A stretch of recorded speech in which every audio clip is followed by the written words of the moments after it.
Hi, friends, and thank you for tuning in to the Still Podcast Author Series. My name is Heather Still, and this podcast is to get to know successful indie writers, their books, and their writing process. Thank you for joining us. If you like what you hear and what you see, please follow us, subscribe, follow the links, leave a comment. We'd love to hear from you. And tune in next time.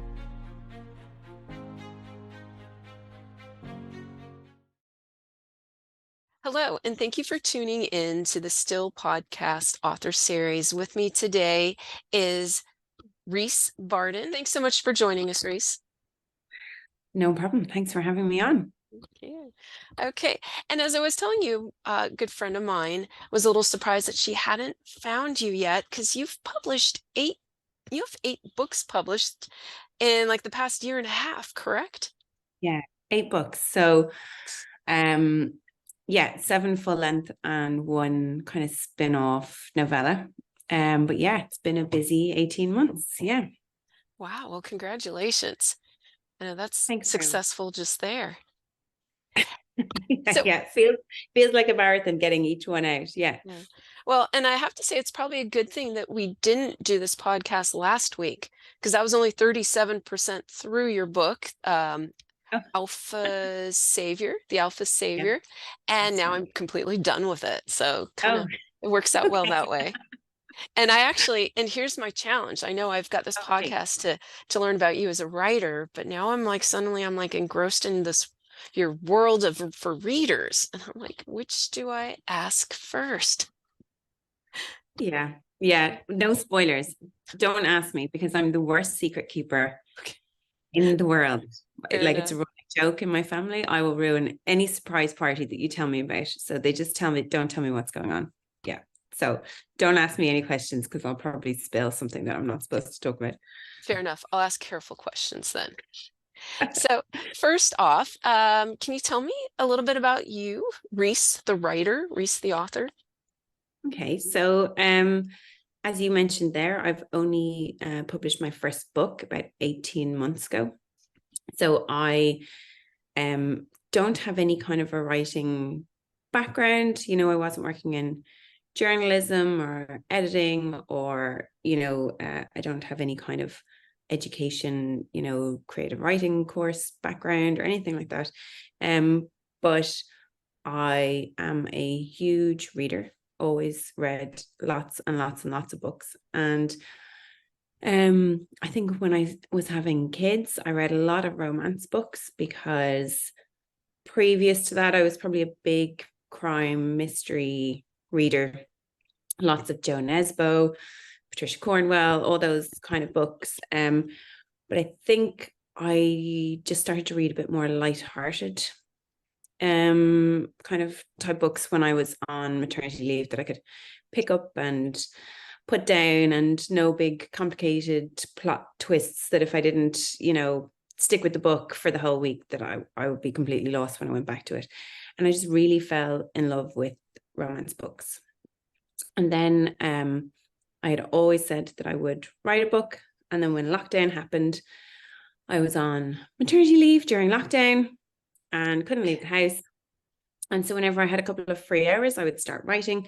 And then all of a sudden I had a book written, and then I didn't really know what to do with it. So I published it, and then I started writing the next one. And here we are 18 months later, and I love it. Yeah, it's great. So it's as much of a surprise to me that I'm here, 2 years later, but it's great fun. And I love doing it. And I love interacting with the readers, especially. I love that side of it. So we'll keep going. Yeah.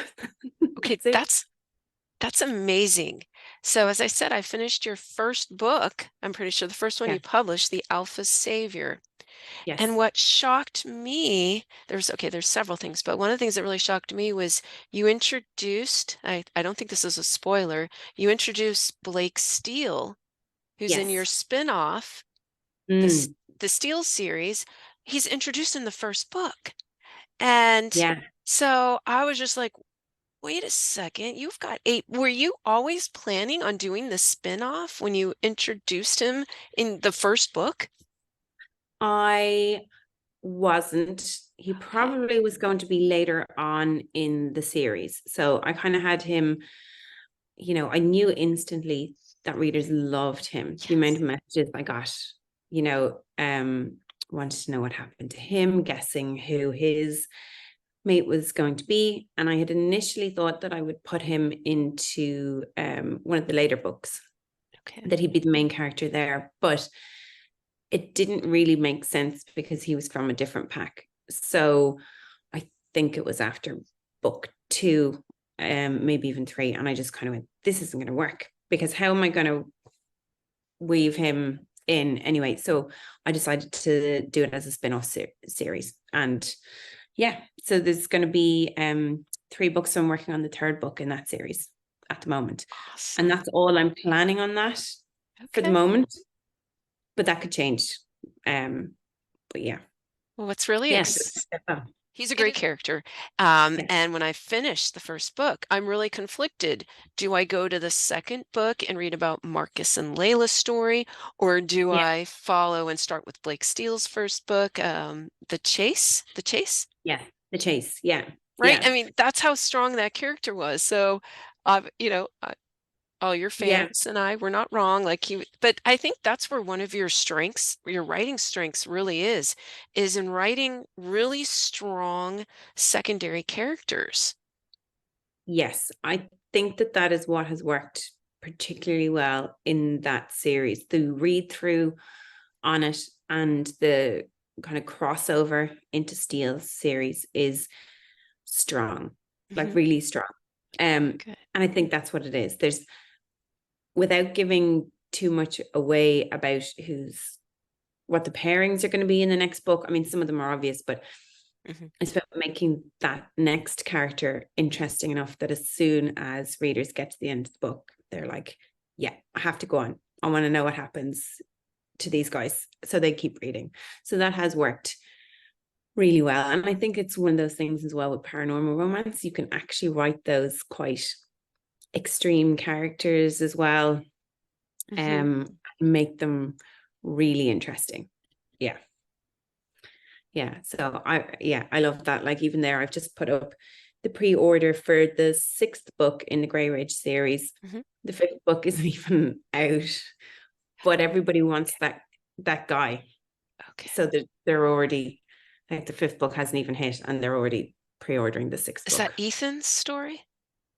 So Ethan is book 5, so that's going to be out in a few weeks' time. Okay. And then Chase is book 6, so he's the asshole older brother who's going to come back from the army. Yeah. Okay. Yeah, I So, haven't met him yet. I've just read the no, first book, nobody's but met him.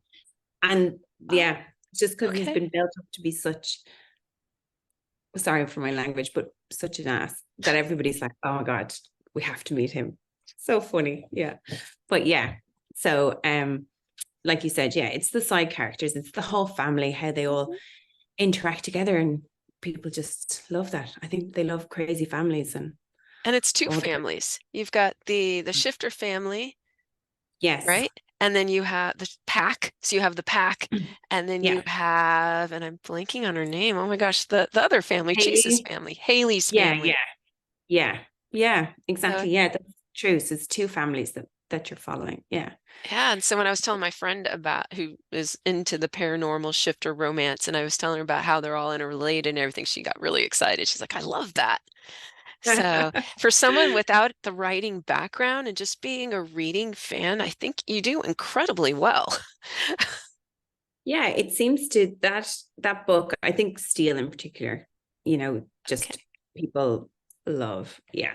Excellent. Everybody loved him from the start. But yeah, I think with any of those series, they all kind of work in the same way. You get introduced to a side character and you're like, okay, yeah, I need to know what happens to him. And so you keep going. And that's, one of the things that everybody says when you're starting out, at least, is to write in series and to keep that, there's little hints about what's going to come up in the next book to keep people intrigued. Yeah. Great. Another thing that I really like that you do is you start your stories in media res, like right in the middle of the action. Like Yeah. too often authors like give us too much detail and too much of the info dump. And so I really like how you start your books right in the middle of it. Yeah, I wouldn't make a good, fantasy writer with all the, epic world building and everything that goes on. I'm kind of, really cut to the chase. I think that comes from starting out writing on the apps. So originally the Alpha Savior, because I had no clue about self-publishing, no clue about any kind of publishing. So I put that up on Wattpad and released the chapters to get some like beta feedback. And it really took off there.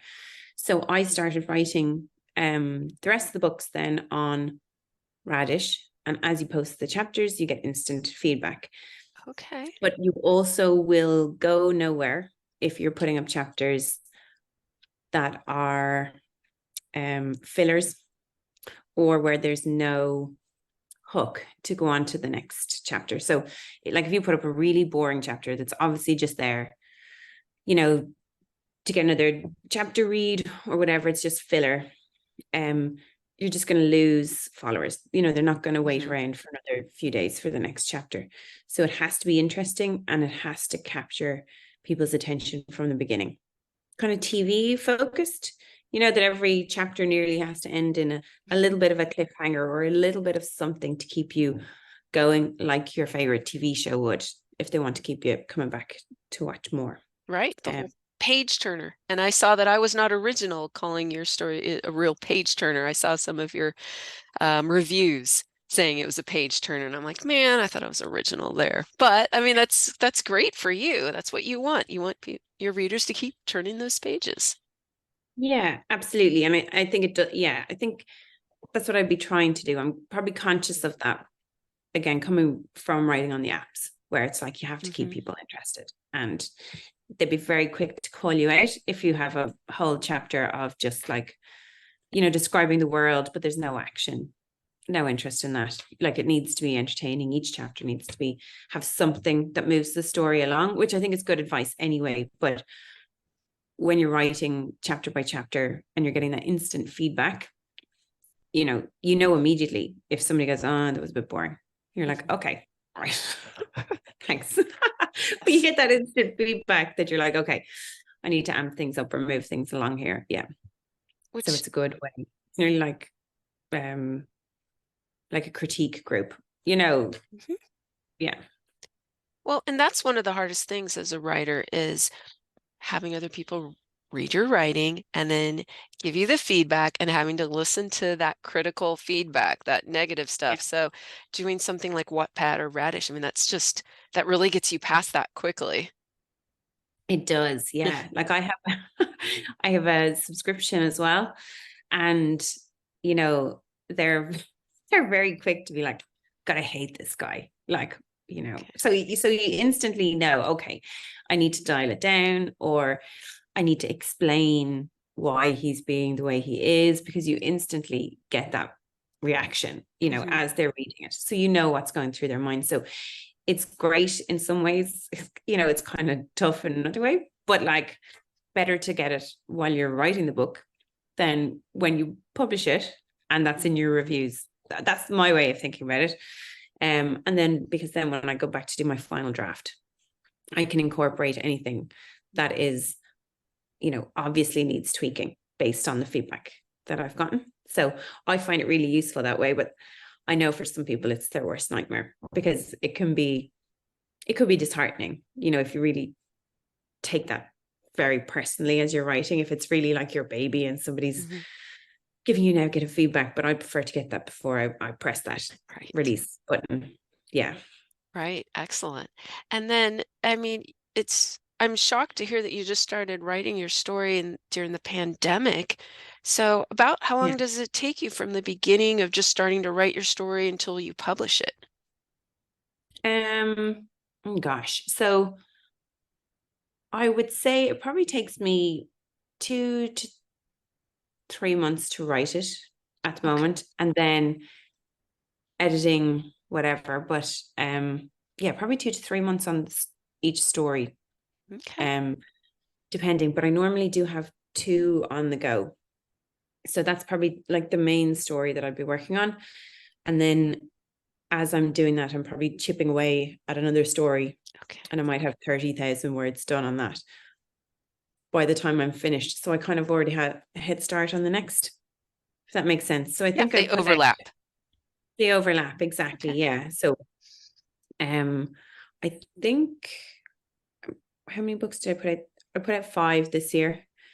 But I had one kind of written from the year before. So yeah, 4 to 5 a year is probably a realistic pace for me. We'll see next year when I'm full time. Maybe I'll get another one out, but I don't know that I'll actually be able to go any faster because That's 5 a year yeah, is pretty fast. I mean, that's awesome. And yeah, then did I yeah, hear you're going full time as a writer? yes, from the Yay. end of February. Very excited. Yeah, Congratulations. I'm just curious, your readers, are they mostly from United States or do you get a mixture? mostly US. Okay. So I was doing Christmas cards today for my subscription. So Hmm. sending out like 50 Christmas cards to some of the Okay. subscribers. Hmm. And I would say 3/4 of them were US. And Okay. then the rest are kind of a mix of Europe, Australia. Yeah, but very heavily, US dominated. Yeah. Yeah. Okay. But I Good think to know. that's just by virtue of the size of the market, Hmm. um like it's 5 times the size of the UK, so that's where it's going to be. But I would say, yeah, it's even more heavily weighted towards the US than that. Yeah, Okay. I don't know where that comes from, starting on Wattpad and Radish and the apps, because that wouldn't be a big thing here so much in Europe, but Okay. it's big in seems to be much bigger in the US. Yeah, so that might be where some of those have come from. They followed me across. Yeah. Okay. Which is Awesome. Do you have a favorite character? great. Ooh, I think I have a real soft spot for Haley and Cooper from the first book, just because Okay. that was just so unexpected for me to even do anything with that. But I am writing the start of The Kill, which is the third book in the Steel Pack. And that's a lot of fun because he's kind of a bad guy, which he's the first really, I've had the grumpy sunshine and the kind of difficult guys, but they're good deep down. This is the first, like, he's a bad guy at the start of it. And that's loads of fun. Okay. So I'm really looking forward to finishing that one. So yeah, he could be my new favorite, Okay. depending on how it ends. I'm not really a plotter. So Okay. but yeah, it's fun to write the real dark characters. Yeah. Yeah. So I'm Awesome. enjoying that. And you mentioned not being a plotter. You're more of a pantser. More of a But, pan. I found that you kind of have to do both. Like, Mm. I found that when I plot and you plan Yeah. and you know what you want to end with, then you're forcing the ending. And so then Yeah. you're manipulating the plot and it doesn't work. So Yeah. you kind of have to pants it and see and, make it true to your character and authentic to your character. So I get Yeah. that. Like if I always have a rough, like, 1 page outline of, Hmm. like, this is what the opening scene is going to be. This is where they're all going to end up at the end. And then in between, a few kind of pivotal moments to get them, A to B to C and on. But in between, I have no clue really. And I don't think, I know that for some people it really works and it makes it faster for them to write, to have like a detailed chapter by chapter breakdown of exactly what's going to happen. But I know I would be out for a walk or in the car and some, what I think is a genius idea would pop into my head and I wouldn't be able to ignore it and just be like, no, Hmm. I have my plot written down. I know it's going to happen scene by scene. So no, you can't just like change that because it would throw off the whole ending. I wouldn't be able to ignore it. It would play on me. Hmm. So yeah. So I think it's reworking the rough outline as I go. Um, yeah. But then I have, sometimes I wish I could outline more because I have gotten myself into holes. And then you're like, spend 2 days staring at the wall, trying to work out how you're going to get yourself out of it. Okay. Maybe some. Right. And then I see you have another book series, the Into the Darkness. No, the Devil's Claw, something. Yeah, Into the Dark is the first one. So these are the ones that I'm kind of doing. I don't want to say at the side, but I only post a chapter a week of those on my subscription. So the first book I kind of wrote over a whole year, nearly just one chapter a week. So that was kind of my side project. So all of the rest of my books are wide. So they're not just Amazon, they're in all of the retailers. Okay. Like wide, everywhere. And I don't plan on changing that. But a lot of people had said to me that they wished that I had some books in Kindle Unlimited. So I kind of said, right, okay, I'll do this series and I'll put these into Kindle Unlimited so that there is something there for everybody. And they're a little bit different. They're a little bit darker. Second book will be next year, but they're well spaced out because I'm focusing obviously on getting the other 2 series done. Right. And then is this one a shifter as well? Are they shifters? It is shifter, but they're kind of like they're beasts. They're kind of more like a lichen type creature, but I don't even have a name for them. But they're just it's somewhere between shifter and monster romance. Yeah. It's just a little bit darker, but not a huge step away from what I was doing before. Yeah. Awesome. And they're available in the Kindle Unlimited, which is what my friend was saying, because she mostly reads books from there. So exactly. And I think it's just about I just like the idea of being accessible to everybody, because I know especially if you read a lot of books, buying books gets expensive very quickly. And so all of my wide books, so the books that aren't in Kindle Unlimited are in Kobo Plus. So you can get those on the Kobo subscription. So that's basically the same thing as Kindle Unlimited. So it's $9.99 or whatever it is a month. And then I plan for these series to be in Kindle Unlimited so that, like if you're on a budget but you read an awful lot of books, you can still read my stuff. So that's, I like the idea of that. Awesome. Good to know.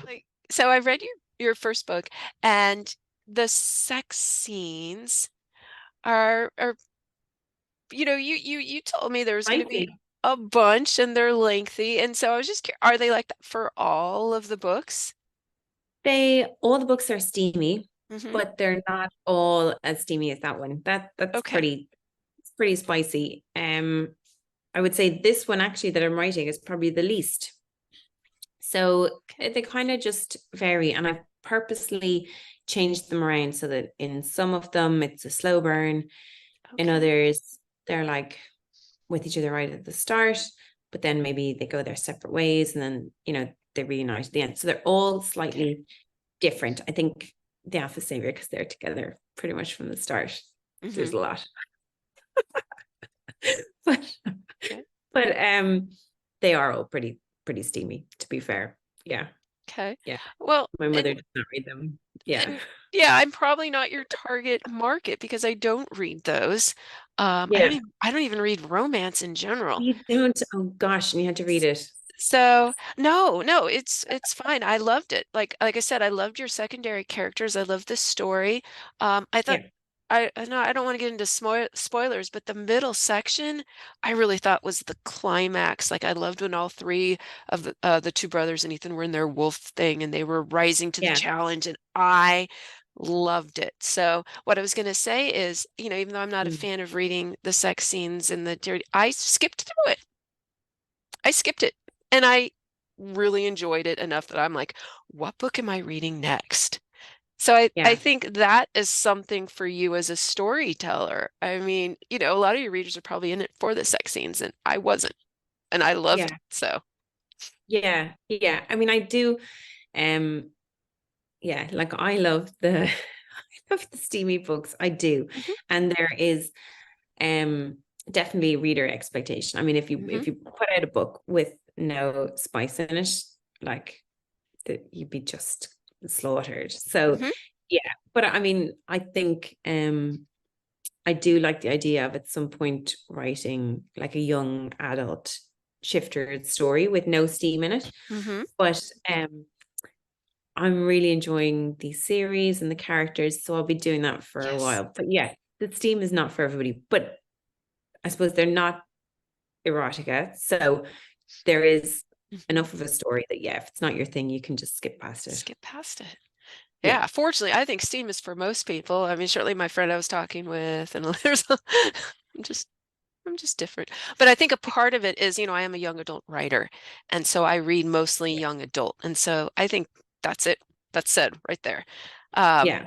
but so I really enjoyed the story, the characters, and that's really what it's all about more than anything else, right? Mm. Is giving us Yeah. these characters that we root for and that we fall in love with. Yeah, yeah, exactly. That's it. And I think it's it's just different people like different things, and that's all good. There's, books out Mhm. there for everybody. And yeah, so like you can find shifter books without the spice if that's what you want. Mhm. I write the spice. Mine are quite tame compared to some of the ones out there. Like it's the whole gamut if you Mhm. want it. So I think I land probably somewhere in the middle. Okay. There is a lot of spice, but it's not it's not the dark romance, it's not the kind of Mhm. bully alpha hole, Right. type thing. So I'm probably quite tame in that hilarious because I write paranormal romance, but I just can't suspend the disbelief of being able to forgive somebody who treated you that appallingly. I'm just Mhm. like, no, no. So yeah, but it just shows, for some people that's the drama that they want, but it's not for me. Yeah. Right, and you've made a point of saying that all your books end, with a happily ever after, and Yeah. that there's no cheating. You're very clear about that. Yeah, no cheating and no bullying. They're kind of the Yeah. things that I have just put in there because um, I suppose there's, like I said, some people want those bully romances. That's specifically what they want. And I don't want somebody to pick up one of the books and expecting that, because I suppose with the shifter or the paranormal romance, you probably do get more of that compared to contemporary. Mm. And I just want to make clear that it's not in there because there are some people who just, they don't want any other woman drama in the stories. They want the couple to be together. I suppose, again, just not being able to believe that you could forgive somebody for cheating or for being really horrific. And that's probably where I fall. So Right. that's what I want to read. So that's what I write. Yeah. Awesome. And I tell my students that when they're writing their stories, I'm like, make sure you're writing the story you want to read because you're going to read it more than anyone else. Yeah. Yeah, exactly. During all Yeah. those Every revisions. time you're every time you're editing it, like if Mhm. you really hate the character and you're like, God, why is she forgiving him? He was so mean to her. Like it's just never going to come across properly on the page. So yeah, write the story that you want to read, because exactly like you said, you'll be looking at it for long enough. Awesome. We met at 20 Books Vegas, and I'm curious about what were your big takeaways from the convention? So I think my big takeaways were I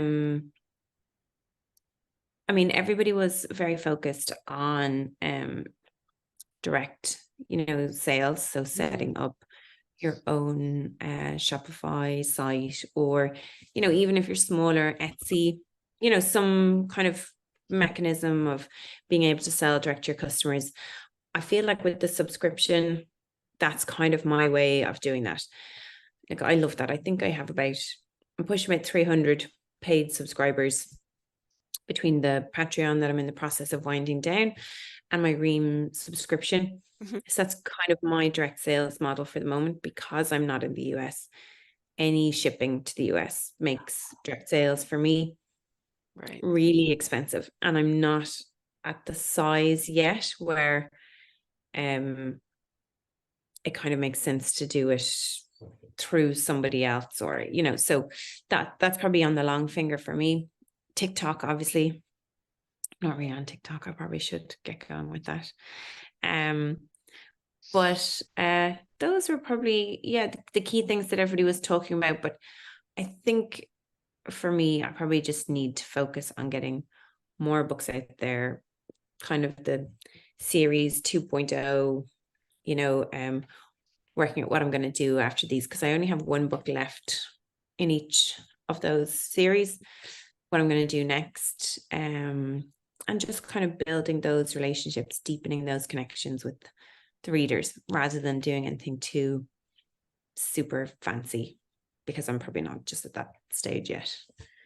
But yeah, it is inspiring seeing all those amazing dress stores and all the rest of it, but it's a lot of work as well. And I'm probably just, I'd need to get somebody to do that for me, because as you know, I'm not a tech whiz.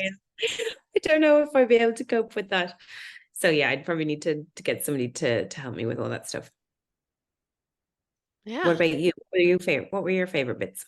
Oh gosh. Well, I think one of the coolest things was just I go to a lot of writers' conferences, Okay. but this was the first time where all the attendees all around me were published writers too.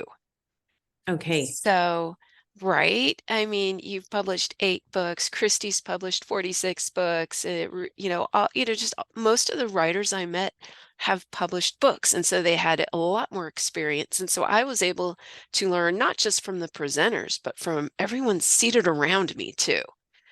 Yeah. I mean, the only other conference that I had been to was the self-publishing show in London. So I've been to Mhm. that twice. Um, and I found that really inspiring, listening to the other authors on the stage. I love hearing those stories, how they got there, the struggles that they've had. I find that really motivating. But I think, just like you said, the biggest takeaways that I had leaving all of those conferences is the friends that you make, and being able to just drop somebody a message and say, I'm thinking about doing this. How did this work for you? Do you want to get involved in this promotion? Just making those connections and learning from each other, and having somebody that you can bounce ideas off is invaluable. Yeah. Right. And the Facebook page, just asking questions there has been wonderful. Yeah, exactly. Yeah. Just having people that you can, there's no stupid questions, but sometimes in a really big group, like 20 books to 50K, you don't want to be the one that's asking something and somebody will come back, oh, do a search, whatever, and you don't mean to waste anybody's time, but it can be hard to find that information. Where Mhm. if you can ask somebody specifically, if it's somebody who's at the same stage as you, maybe writes the same genre as you, they can give you a few tips, and it's such a help, especially at the beginning when we're all starting out. Right. So, leading into that, any advice you have for newbie indie authors like myself who are just starting out? I would just say, don't worry about the first book. I think that's the Okay. big thing. I see so many people, tying themselves in knots about the first book, and, trying to get this huge social media presence Mhm. before they get the first book out, hoping that that's going to just take off. I mean, you could be, the one in a million, but it's like winning the lottery for most people. Mhm. It is slow. It is. I mean, I think on my first book, I had 44 pre-orders. I think that was even pretty Wow. decent, because I was coming across from Radish, so I had some following, but it is slow. And I don't think my sales really kicked off until after the third book. So I think you just have to put your head down, get a few books out, then reevaluate, ask somebody to look at your cover, look at your blurb, whatever, if you really feel like you're struggling. But I think for most people, it is just about getting a little bit of backlist behind you.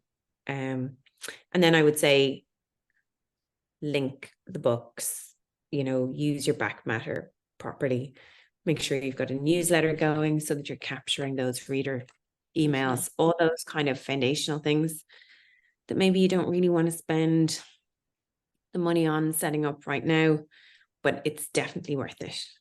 Definitely worth just doing. Get the newsletter going, get onto book funnel, join those promos, do those basics, but if nothing really happens, don't beat yourself up over it. It doesn't mean that it's not a good book or that it's not going to happen. Just keep going. Yeah. Awesome. Thanks so much. That's probably a bit bleak. It's like, yeah, you're not going to do well in your first book and just, accept it. But I think it's, people's, it can just be really hard when you think, okay, you're so excited about it.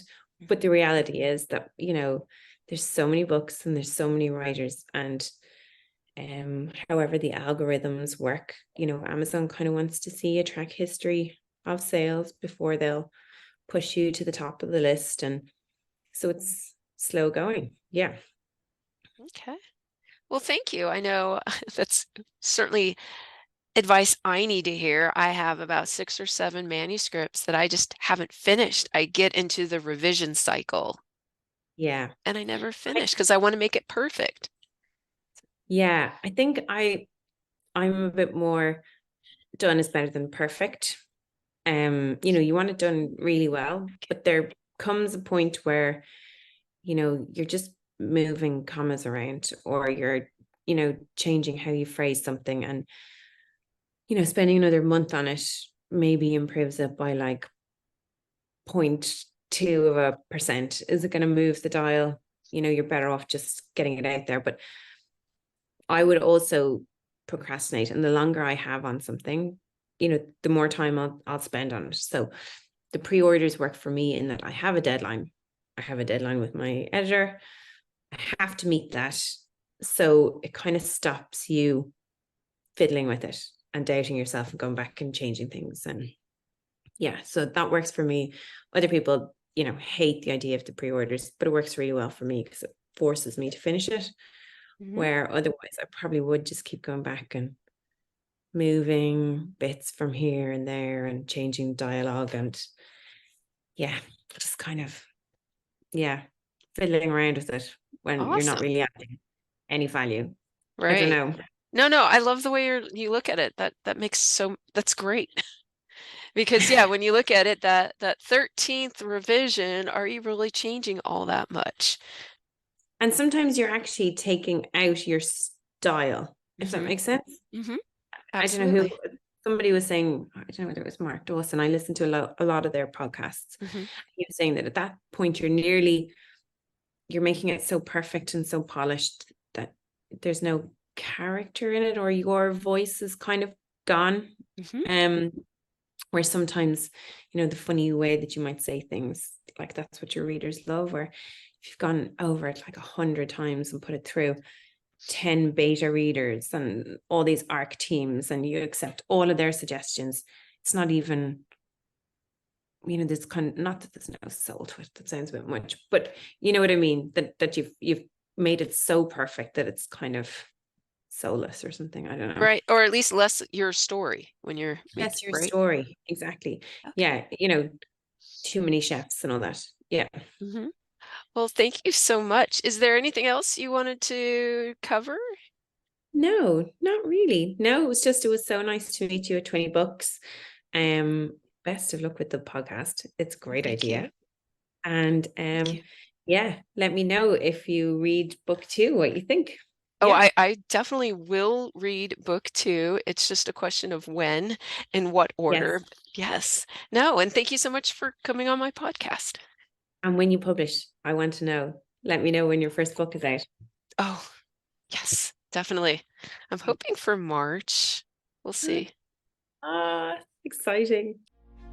Thank you for joining us. Feel free to subscribe, like us, rate us. Look forward to seeing you next time.